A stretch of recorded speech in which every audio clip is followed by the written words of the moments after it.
सोचिए, अगर किसी बीमारी से दुख नहीं बल्कि खुशी मिलने लगे तो, अगर बुखार शरीर को नहीं बल्कि दिल को गर्म कर दे, क्या ऐसी बीमारी भी दुनिया में हो सकती है? नमस्कार दोस्तों, स्वागत है आपके अपने चैनल हिंदी वाली स्टोरी में, जहां हम सुनाते हैं हिंदी साहित्य की महान कहानियां। आज हम लेकर आए हैं कहानी संसार के जादूगर मुंशी प्रेमचंद जी की अद्भुत कहानी मुबारक बीमारी। चलिए शुरू करते हैं। रात के 9 बज गए थे। एक युवती अंगीठी के सामने बैठी हुई आग फूंकती थी और उसके गाल आग के कुंदनी रंग में दहक रहे थे। उसकी बड़ी बड़ी आंखें दरवाजे की तरफ लगी हुई थीं। कभी चौंक कर आंगन की तरफ ताकती, कभी कमरे की तरफ। फिर आने वालों की इस देरी से त्योरियों पर बल पड़ जाते और आंखों में हल्का सा गुस्सा नजर आता। कमल पानी में झकोले खाने लगता। इसी बीच आने वालों की आहट मिली। कहर बाहर पड़ा खर्राटे ले रहा था। बूढ़े लाला हरनाम दास ने आते ही उसे एक ठोकर लगाकर कहा, कमबख्त, अभी शाम हुई है और अभी से लंबी तान दी। नौजवान लाला हरिदास घर में दाखिल हुए, चेहरा बुझा हुआ, चिंतित। देवकी ने आकर उनका हाथ पकड़ लिया और गुस्से व प्यार की मिली ही हुई आवाज में बोली, आज इतनी देर क्यों हुई? दोनों नए खिले हुए फूल थे। एक पर ओस की ताजगी थी, दूसरा धूप से मुरझाया हुआ। हरिदास, हां, आज देर हो गई। तुम यहां क्यों बैठी रही? देवकी, क्या करती, आग बुझी जाती थी, खाना ना ठंडा हो जाता। हरिदास, तुम जरा से काम के लिए इतनी आग के सामने ना बैठा करो, बाज आया गरम खाने से। देवकी, अच्छा, कपड़े तो उतारो, आज इतनी देर क्यों की? हरिदास, क्या बताऊं, पिताजी ने ऐसा नाक में दम कर दिया है कि कुछ कहते नहीं बनता। इस रोज रोज की झंझट से तो यही अच्छा कि मैं कहीं और नौकरी कर लूं। लाला हरनामदास एक आटे की चक्की के मालिक थे। उनकी जवानी के दिनों में आसपास दूसरी चक्की न थी। उन्होंने खूब धन कमाया, मगर अब वह हालत न थी। चक्कियां कीड़े मकोड़ों की तरह पैदा हो गई थी, नई मशीनों और ईजादों के साथ। उसके काम करने वाले भी जोशीले नौजवान थे, मुस्तैदी से काम करते थे। इसलिए हरनामदास का कारखाना रोज गिरता जाता था। बूढ़े आदमियों को नई चीजों से चिढ़ हो जाती है। वह लाला हरनामदास को भी थी। वह अपनी पुरानी मशीन ही को चलाते थे। किसी किस्म की तरक्की या सुधार को पाप समझते थे, मगर अपनी इस मंदी पर कुढ़ा करते थे। हरिदास ने उनकी मर्जी के खिलाफ कॉलेजिएट शिक्षा प्राप्त की थी और उसका इरादा था कि अपने पिता के कारखाने को नए उसूलों पर चलाकर आगे बढ़ाए। लेकिन जब वह उनसे किसी परिवर्तन या सुधार का जिक्र करता तो लाला साहब जामे से बाहर हो जाते और बड़े गर्व से कहते, कॉलेज में पढ़ने से तजुर्बा नहीं आता, तुम अभी बच्चे हो, इस काम में मेरे बाल सफेद हो गए हैं, तुम मुझे सलाह मत दो, जिस तरह मैं कहता हूं काम किए जाओ। कई बार ऐसे मौके आ चुके थे कि बहुत ही छोटे मसलों में अपने पिता की मर्जी के खिलाफ काम करने के जुर्म में हरिदास को सख्त फटकारें पड़ी थी। इसी वजह से अब वह इस काम में कुछ उदासीन हो गया था और किसी दूसरे कारखाने में किस्मत आजमाना चाहता था, जहां उसे अपने विचारों को अमली सूरत देने की ज्यादा सहूलतें हासिल हों। देवकी ने सहानुभूतिपूर्वक कहा, तुम इस फिक्र में क्यों जान खपाते हो? जैसे वह कहें वैसे ही करो, भला दूसरी जगह नौकरी कर लोगे तो वह क्या कहेंगे? और चाहे वे गुस्से के मारे कुछ न बोले, लेकिन दुनिया तो तुम्ही को बुरा कहेगी। देवकी नई शिक्षा के आभूषण से वंचित थी। उसने स्वार्थ का पाठ न पढ़ा था, मगर उसका पति अपने अल्मा मेटर का एक प्रतिष्ठित सदस्य था। उसे अपनी योग्यता पर पूरा भरोसा था, उस पर नाम कमाने का जोश। इसलिए वह बूढ़े पिता के पुराने ढर्रों को देखकर धीरज खो बैठता था। अगर अपनी योग्यताओं के लाभप्रद उपयोग की कोशिश के लिए दुनिया उसे बुरा कहे तो उसकी परवाह न थी। झुंझलाकर बोला, कुछ मैं अमृत की घरिया पीकर तो नहीं आया हूं कि सारी उम्र उनके मरने का इंतजार करूं। मूर्खों की अनुचित टीका टिप्पणियों के डर से क्या अपनी उम्र बर्बाद कर दूं? मैं अपने कुछ हमउम्रों को जानता हूं जो हरगिज मेरी सी योग्यता नहीं रखते, लेकिन वह मोटर पर हवा खाने निकलते हैं, बंगलों में रहते हैं और शान से जिंदगी बसर करते हैं, तो मैं क्यों हाथ पर हाथ रखे जिंदगी को अमर समझे बैठा रहूं? संतोष और निस्पृहता का युग बीत गया। यह संघर्ष का युग है। यह मैं जानता हूं कि पिता का आदर करना मेरा धर्म है, मगर सिद्धांतों के मामले में मैं उनसे क्या किसी से भी नहीं दब सकता। इसी बीच कहार ने आकर कहा, लाला जी थाली मांगते हैं। लाल हरनामदास हिंदू रस्म रिवाज के बड़े पाबंद थे, मगर बुढ़ापे के कारण चौक के चक्कर से मुक्ति पा चुके थे। पहले कुछ दिनों तक झाड़ों में रात को पूरियां न हजम होती थीं, इसलिए चपातियां ही अपनी बैठक में मंगा लिया करते थे। मजबूरी ने वह कराया था जो हुज्जत और दलील के काबू से बाहर था। हरिदास के लिए भी देवकी ने खाना निकाला। पहले तो वह हजरत बहुत दुखी नजर आते थे, लेकिन बघार की खुशबू ने खाने के लिए चाव पैदा कर दिया था।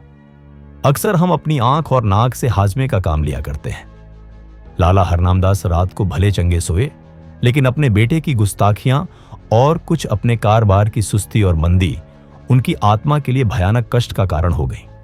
और चाहे इसी उद्विग्नता का असर हो, चाहे बुढ़ापे का, सुबह होने से पहले उन पर लकवे का हमला हो गए। जबान बंद हो गई और चेहरा ऐंठ गया। हरिदास डॉक्टर के पास दौड़ा। डॉक्टर आए, मरीज को देखा और बोले, डरने की कोई बात नहीं, सेहत होगी मगर 3 महीने से कम न लगेंगे।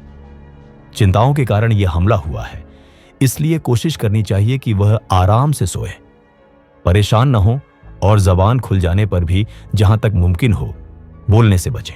बेचारी देवकी बैठी रो रही थी। हरिदास ने आकर उसको सांत्वना दी और फिर डॉक्टर के यहां से दवा लाकर दी। थोड़ी देर में मरीज को होश आया। इधर उधर कुछ खोजती हुई सी निगाहों से देखा कि जैसे कुछ कहना चाहते हैं, और फिर इशारे से लिखन के लिए कागज मांगा। हरिदास ने कागज और पेंसिल रख दी तो बूढ़े लाला साहब ने हाथों को खूब संभालकर लिख। इंतजाम दीनानाथ के हाथ में रहे। ये शब्द हरिदास के हृदय में तीर की तरह लगे। अफसोस, अब भी मुझ पर भरोसा नहीं, यानी कि दीनानाथ मेरा मालिक होगा और मैं उसका गुलाम बनकर रहूंगा। यह नहीं होने का। कागज लिए देवकी के पास आए और बोले, लाला जी ने दीनानाथ को मैनेजर बनाया है। उन्हें मुझ पर इतना एतबार भी नहीं है, लेकिन मैं इस मौके को हाथ से न दूंगा। उनकी बीमारी का अफसोस तो जरूर है, मगर शायद परमात्मा ने मुझे अपनी योग्यता दिखलाने का यह अवसर दिया है और इससे मैं जरूर फायदा उठाऊंगा। कारखाने के कर्मचारियों ने इस दुर्घटना की खबर सुनी तो बहुत घबराए। उनमें कई निकम्मे बेमसरफ आदमी भरे हुए थे जो सिर्फ खुशामद और चिकनी चुपड़ी बातों की रोटी खाते थे। मिस्त्री ने कई दूसरे कारखानों में मरम्मत का काम उठा लिया था। रोज किसी न किसी बहाने से खिसक जाता था। फायरमैन और मशीन मैन दिन को झूठ मूठ चक्की की सफाई में काटते थे और रात के काम करके ओवर टाइम की मजदूरी लिया करते थे। दीनानाथ जरूर होशियार और तजुर्बेकार आदमी था, मगर उसे भी काम करने के मुकाबले में जी हां रटते रहने में ज्यादा मजा आता था। लाला हरनामदास मजदूरी देन में बहुत हीले हवाले किया करते थे और अक्सर काट कपट के भी आदी थे। इसी को वह कारोबार का अच्छा उसूल समझाते थे। हरिदास ने कारखाने में पहुंचते ही साफ शब्दों कह दिया कि तुम लोगों को मेरे वक्त में जी लगाकर काम करना होगा। मैं इसी महीने में काम देखकर सबकी तरक्की करूंगा, मगर अब टाल मटोल का गुजर नहीं। जिन्हें मंजूर ना हो वह अपना बोरिया बिस्तर संभाले। और फिर दीनानाथ को बुलाकर कहा, भाई साहब, मुझे खूब मालूम है कि आप होशियार और सूझबूझ रखने वाले आदमी हैं। आपने अब तक ये यहां का जो रंग देखा वही अख्तियार किया है, लेकिन अब मुझे आपके तजुर्बे और मेहनत की जरूरत है। पुराने हिसाबों की जांच पड़ताल कीजिए। बाहर से काम मेरा जिम्मा है, लेकिन यहां का इंतजाम आपके सुपुर्द है। जो कुछ नफा होगा उसमें आपका भी हिस्सा होगा। मैं चाहता हूं कि दादा की अनुपस्थिति में कुछ अच्छा काम करके दिखाऊं। इस मुस्तैदी और चुस्ती का असर बहुत जल्द कारखाने में नजर आने लगा। हरिदास ने खूब इश्तहार बंटवाए। उसका असर यह हुआ कि काम आने लगा। दीनानाथ की मुस्तैदी की बदौलत ग्राहकों को नियत समय पर और किफायत से आटा मिलने लगा। पहला महीना भी खत्म न हुआ था कि हरिदास ने नई मशीन मंगवाई। थोड़े अनुभवी आदमी रख लिए। फिर क्या था, सारे शहर में इस कारखाने की धूम मच गई।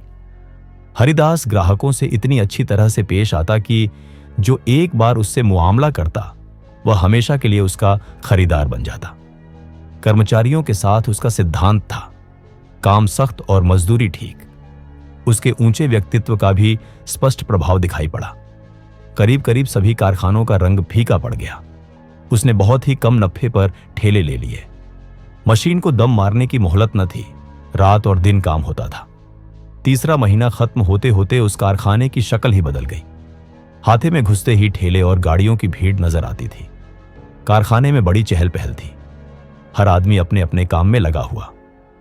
इसके साथ कि प्रबंध कौशल का यह वरदान था कि भद्दी हड़बड़ी और जल्दबाजी का कहीं निशान न था। लाला हरनामदास धीरे धीरे ठीक होने लगे। 1 महीने के बाद वह रुककर कुछ बोलने लगे। डॉक्टर की सख्त ताकीद थी कि उन्हें पूरी शांति की स्थिति में रखा जाए, मगर जब उनकी जबान खुली उन्हें एक दम को भी चैन न था। देवकी से कहा करते, सारा कारोबार मिट्टी में मिल जाता है। यह लड़का मालूम नहीं क्या कर रहा है, सारा काम अपने हाथ में ले रखा है। मैंने ताकीद कर दी थी कि दीनानाथ को मैनेजर बनाना, लेकिन उसने जरा भी परवाह न की। मेरी सारी उम्र की कमाई बर्बाद हुई जाती है।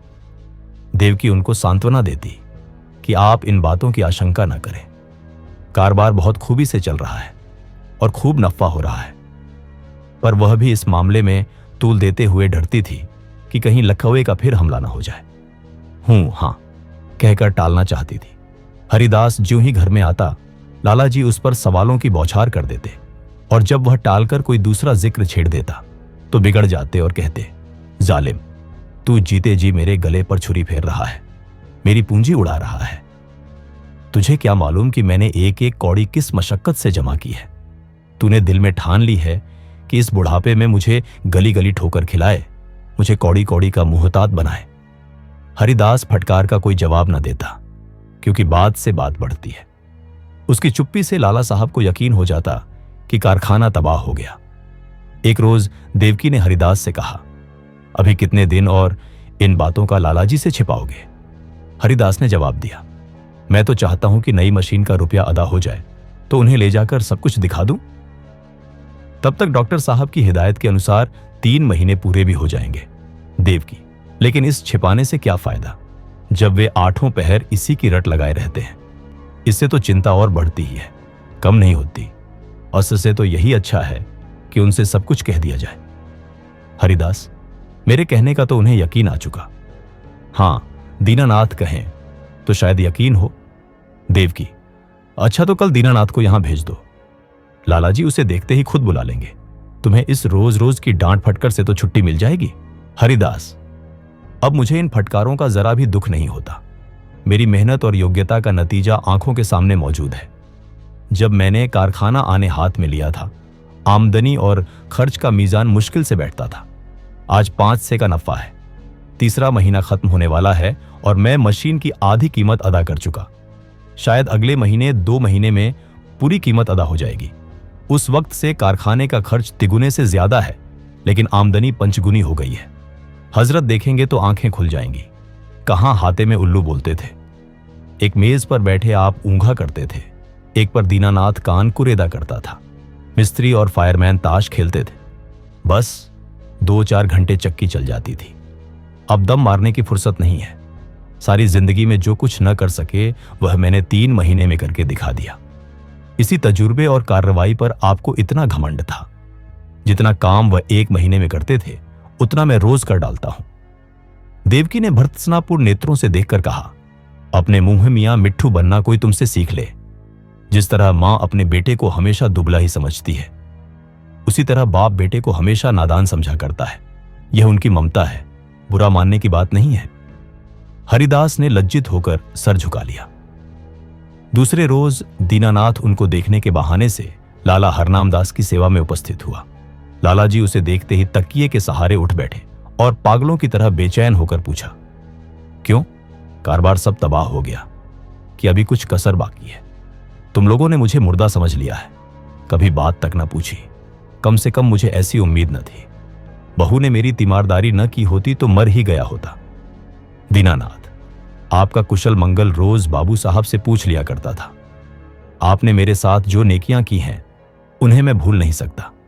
मेरा एक एक रोआं आपका एहसानमंद है। मगर इस बीच काम ही कुछ एक था कि हाजिर होने की मोहलत न मिली। हरनामदास, खैर कारखाने का क्या हाल है? दिवाला होने में क्या कसर बाकी है? दीनानाथ ने ताज्जुब के साथ कहा, यह आपसे किसने कह दिया कि दिवाला होने वाला है? इस अरसे में कारोबार में जो तरक्की हुई है वह आप खुद अपनी आंखों से देख लेंगे। हरनामदास व्यंग्यपूर्वक बोले, शायद तुम्हारे बाबू साहब ने तुम्हारी मनचाही तरक्की कर दी। अच्छा, अब स्वामी भक्ति छोड़ो और साफ बतला। मैंने ताकीद कर दी थी कि कारखाने का इंतजाम तुम्हारे हाथ में रहेगा, मगर शायद हरिदास ने सब कुछ अपने हाथ में रखा। दीनानाथ: जी हां, मगर मुझे इसका जरा भी दुख नहीं। वही रईस काम के लिए ठीक भी थे। जो कुछ उन्होंने कर दिखाया वह मुझसे हरगिज ना हो सकता। हरनाम दास: मुझे यह सुन सुनकर हैरत होती है। बतलाओ, क्या तरक्की हुई? दीनानाथ: तफसील तो बहुत ज्यादा होगी, मगर थोड़े में यह समझ लीजिए कि पहले हम लोग जितना काम 1 महीने में करते थे उतना अब रोज होता है। नई मशीन आई थी, उसकी आधी कीमत अदा हो चुकी है। वह अक्सर रात को भी चलती है। ठाकुर कंपनी का 5000 मन आटे का ठेका लिया था, वह पूरा होने वाला है। जगतराम बनवारी लाल से कमसरियट का ठेका लिया है। उन्होंने हमको 500 बोरे माहवार का बयाना दिया है। इसी तरह और फुटकर काम कई गुना बढ़ गया है। आमदनी के साथ खर्च भी बढ़े हैं। कई आदमी नए रखे गए हैं। मुलाजिमों को मजदूरी के साथ कमीशन भी मिलता है, मगर खालिस नफा पहले के मुकाबले में चौगुने के करीब है। हरनाम दास ने बड़े ध्यान से यह बात सुनी। वह गौर से दीनानाथ के चेहरे की तरफ देख रहे थे। शायद उसके दिन में बैठकर सच्चाई की तह तक पहुंचना चाहते थे। संदेहपूर्ण स्वर में बोले, दीननाथ, तुम कभी मुझसे झूठ नहीं बोलते थे, लेकिन तो भी मुझे इन बातों पर यकीन नहीं आता, और जब तक अपनी आंखों से देख न लूंगा यकीन न आएगा। दीनानाथ कुछ निराश होकर विदा हुआ। उसे आशा थी कि लाला साहब तरक्की और कारगुजारी की बात सुनते ही फूले न समाएंगे और मेरी मेहनत की दाद देंगे। उस बेचारे को ना मालूम था कि कुछ दिलों में संदेह की जड़ इतनी मजबूत होती है कि सबूत और दलील के हमले उस पर कुछ असर नहीं कर सकते, यहां तक कि वह अपनी आंख से देखने को भी धोखा या तिलिस्म समझता है। दीनानाथ के चले जाने के बाद लाला हरनाम दास कुछ देर तक गहरे विचार में डूबे रहे और फिर यकायक कहार से बग्घी मंगवाई। लाठी के सहारे बग्घी में आ बैठे और उसे अपने चक्की घर चलने का हुक्म दिया। दोपहर का वक्त था। कारखानों के मजदूर खाना खाने के लिए गोल के गोल भागे चले आते थे, मगर हरिदास के कारखाने में काम जारी था। बग्घी हाथे में दाखिल हुई। दोनों तरफ फूलों की कतारें नजर आईं। माली क्यारियों में पानी दे रहा था। ठेले और गाड़ियों के मारे बग्घी को निकलने की जगह न मिलती थी। जिधर निगाह जाती थी सफाई और हरियाली नजर आती थी। हरिदास अपने मुहर्रिर को कुछ खतों का मसौदा लिखा रहा था कि बूढ़े लालाजी लाठी टेकते हुए कारखाने में दाखिल हुए। हरिदास फौरन हुई खड़ा हुआ और उन्हें हाथों से सहारा देते हुए बोला, आपने कहला क्यों न भेजा कि मैं आना चाहता हूं, पालकी मंगवा देता, आपको बहुत तकलीफ हुई। ये कहकर उसने एक आराम कुर्सी बैठने के लिए खिसका दी। कारखाने के कर्मचारी दौड़े और उनके चारों तरफ बहुत अदब के साथ खड़े हो गए। हरनाम दास कुर्सी पर बैठ गए और बोरों के छत चूमने वाले ढेर पर नजर दौड़ाकर बोले, मालूम होता है दीनानाथ सच कहता था। मुझे यहां कई नई सूरतें नजर आती हैं। भला कितना काम रोज होता है, भला कितना काम रोज होता है। हरिदास, आजकल काम ज्यादा आ गया था, इसलिए कोई 500 मन रोजाना तैयार हो जाता था, लेकिन औसत 250 मन का रहेगा। मुझे नई मशीन की कीमत अदा करनी थी, इसलिए अक्सर रात को भी काम होता है। हरनाम दास, कुछ कर्ज लेना पड़ा? हरिदास, एक कौड़ी नहीं, सिर्फ मशीन की आधी कीमत बाकी है। हरनाम दास के चेहरे पर इत्मीनाना का रंग नजर आया। संदेह ने वह विश्वास को जगह दी। प्यार भरी आंखों से लड़के की तरफ देखा और करुण स्वर में बोले, बेटा, मैंने तुम्हारे ऊपर बड़ा जुल्म किया, मुझे माफ करो। मुझे आदमियों की पहचान पर बड़ा घमंड था, लेकिन मुझे बहुत धोखा हुआ। मुझे अब से बहुत पहले इस काम से हाथ खींच लेना चाहिए था। मैंने तुम्हें बहुत नुकसान पहुंचाया। यह बीमारी बड़ी मुबारक है जिसने तुम्हारी परख का मौका दिया और तुम्हें लियाकत दिखाने का। काश यह हमला 5 साल पहले ही हुआ होता। ईश्वर तुम्हें खुश रखे और हमेशा उन्नति दे। यही तुम्हारे बूढ़े बाप का आशीर्वाद है। तो दोस्तों, कैसी लगी आपको मुंशी प्रेमचंद जी की यह अनोखी कहानी मुबारक बीमारी? क्या सच में कुछ भाव दिल की दवा भी बन जाते हैं? अगर आपको यह कहानी पसंद आई हो तो लाइक कीजिए, सब्सक्राइब कीजिए हिंदी वाली स्टोरी को और कमेंट करके बताइए अगली कहानी किस लेखक की सुनना चाहेंगे। मिलते हैं अगली कहानी में। तब तक के लिए कहानी पढ़ते रहिए, कहानी जीते रहिए।